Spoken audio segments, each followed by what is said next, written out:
President Trump has called our next guest a loser, whacked out, and grossly incompetent, which are all strong indicators that he must be doing something right. So Jimmy Kimmel just brought on Tim Walz to expose the brutal reality of Trump's ICE raids in Minnesota.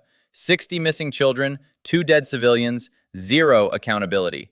This isn't just political theater. It's documented federal tyranny that proves Trump's authoritarian playbook worked exactly as planned. It seems to me that your state has been a target of the Trump administration ever since you ran against them. Do you believe that that is a coincidence? This is textbook authoritarian targeting.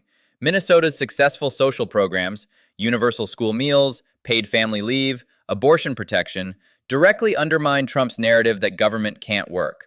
Authoritarians always attack functioning examples of what they claim is impossible. No, it's not a coincidence. It's not. And I don't think it's just me. I think he hates Minnesota because we take care of our people. The Thanksgiving night announcement wasn't carelessness. It was psychological warfare. Deploying 3,500 federal agents during family holidays maximizes terror and isolation. Classic shock doctrine. Overwhelm resistance by attacking when people are most vulnerable and least organized. Did you get any heads up or warning before they sent that huge ICE force into your state? Not really. A Thanksgiving night tweet and all that, and then all of a sudden it was there, and and it just intensified over those, over the winter. The Insurrection Act strategy is straight from the authoritarian playbook. Deploy overwhelming force, commit atrocities, then wait for violent resistance to justify martial law. Trump needed Minnesotans to fight back so he could declare them terrorists and suspend civil liberties nationwide. They had 500 in Chicago at Metro, what they call that Midway Blitz, and they came to Minneapolis with about 3,500. No, I think they wanted to roll this out, and I think they wanted to get a response from people that created violence so that they could use the Insurrection Act. Immediately relocating the killer agents shows this was planned.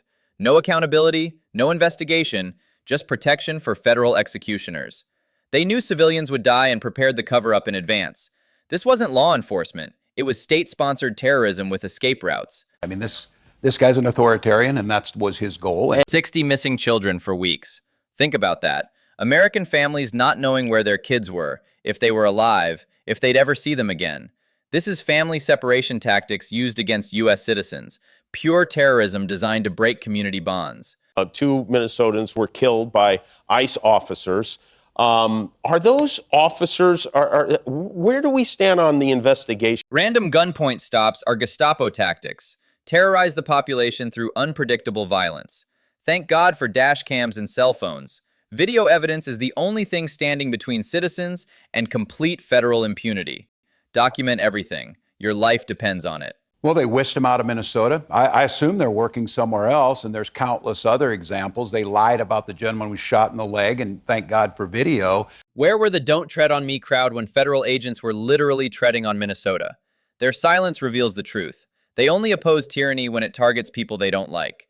Federal jackboots were fine as long as they stayed in blue states. No cooperation from the federal government whatsoever. Unbelievable. Not sharing information. And that is so unusual for any of these types of situations. Using benefit fraud as pretext is classic authoritarian misdirection.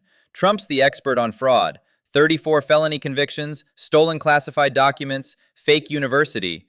Project your crimes onto your targets, then use those accusations to justify violence against them. It's almost as if you can do anything you want and nothing's going to happen. Well, that's what they were told, and that's what they were hearing. I mean, the minute after it happened, DHS Secretary Noem was, you saw it with your own eyes, calling the folks terrorists, saying you could do whatever, and then they whisk them out of there and nothing happened. The irony is staggering. Minnesota taxpayers subsidize failing red states through federal taxes, then get attacked for actually using government to help people.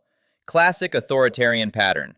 Punish success, reward failure, destroy anything that proves your ideology wrong. This is a very dangerous situation where the federal government literally weaponized against citizens, and nothing would happen. And I said this whole time, where are the "Don't Tread on Me" people? Because we were sure the hell getting tread on in Minnesota. And Trump's oxygen-sucking strategy works perfectly.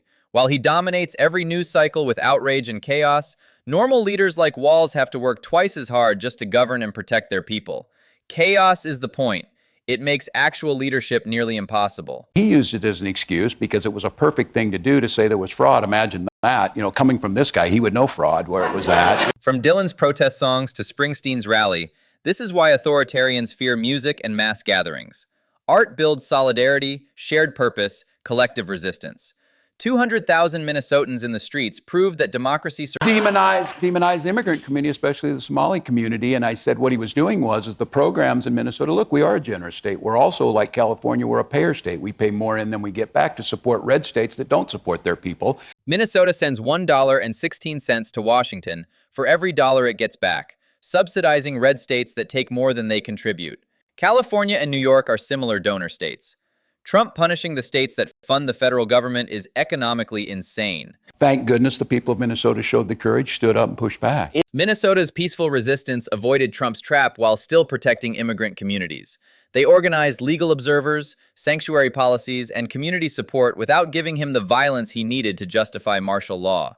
That's how you beat authoritarians. And so on Monday, I launched a PAC, and I want to go out and find teachers, nurses, small business owners, because look, I know I can go find people who are better than the clowns and fools we have doing this right. This is the anti-Trump strategy that works.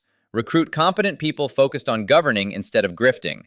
Teachers, nurses, and small business owners who actually solve problems versus the chaos agents and billionaire sycophants Trump attracts. I have this theory that Donald Trump sucks up so much oxygen, we need to fill every single lane with good people who want to make sure people are fed, that we have health care, we don't fight stupid wars. Trump's chaos strategy depends on dominating every news cycle with outrage and incompetence. The counter is flooding local races with serious people focused on basic governance, healthcare, education, infrastructure.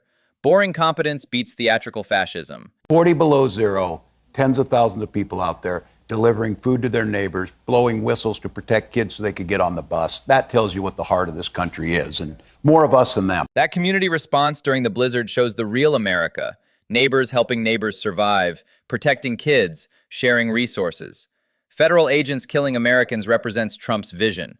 Community solidarity represents our actual values. There are more of us.